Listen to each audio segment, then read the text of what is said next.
Okay, so canvas number 2. This one's a little bit bigger, and I'm going to be using the paper. It's a thick watercolor paper to press on it this time. And again, I'm going to start with one of my darker accent colors. And this one, I'm kind of do something a little bit different.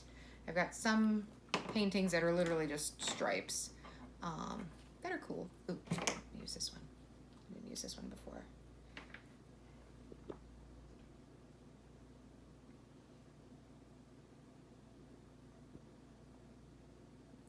The smaller tubes, if you get a favorite color with a small tube, the difficulty there is you run out of your favorite color very fast. As I am doing right now. So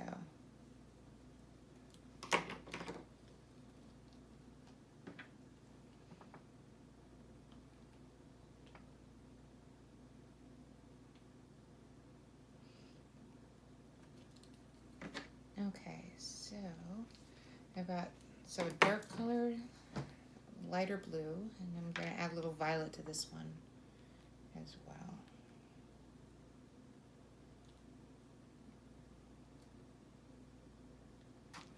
Okay.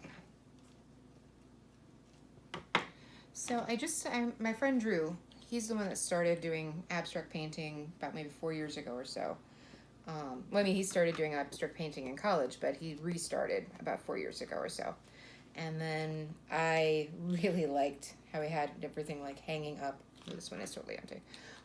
Hanging up on his walls, and I'm like, let me try that. But I wanted to try different techniques, something different. Let's see. Did we use this one? We used that one. Okay, so we didn't use this one yet.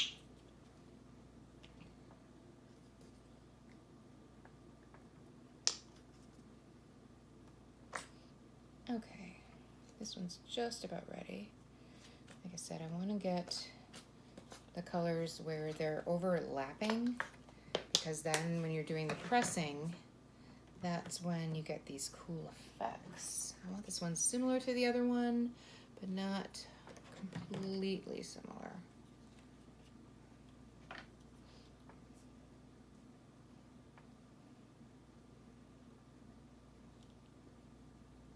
Okay. All right, so, yeah, okay.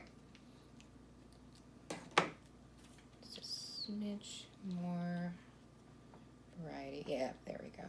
Smidge more variety. All right. So, here we go. This is before the press. And what's neat about instead of using another canvas and using paper instead, is you don't have a mirror image for this one, because it's very rare that I ever hang these canvases next to, in frame. So it's rare that I would hang the canvas and put their counterpart near it. Okay. But it does kind of do a neat effect with making copies, if you will. I'm actually kind of liking that. All right, so what I'm curious about is actually, I'm going to lift some of the paint from this one.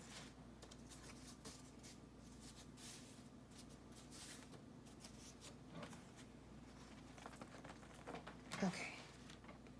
Ooh, that is nice. So I'm going to lift the paint from that one and then put this back on here, but rotated. So that way. So then when you rotate a canvas against a canvas, you get even more blends than you would have by just pressing it once like you do to that first set. So sometimes I'll rotate the canvas like even 4 times and really, really cover the whole thing up as much as possible. So when you rotate, when you just press, you get something that's just kind of blending the colors. But then when you rotate it at least once, you get a whole nother set of effects. So what's kind of been fun about using the paper with the canvases is that with the paper, I get kind of here's what it looks at each stage, and I can be like, oh, I should have stopped sooner. Or sometimes I go, you know what, this is good. Sometimes in the early, when I was first getting used to this, I would go 3-4 times deep and be like, oh, I should have stopped at 1 or 2. So I'm going to use that knowledge and kind of stop at 2 for the canvas piece. But then, like I said, I've got a 1 press on this sheet of paper and a 2 press on this sheet of paper to kind of compare, and kind of show me, what I've done and where I'm going. So, okay. Thanks for watching. And Sammy, thanks for filming. See you later.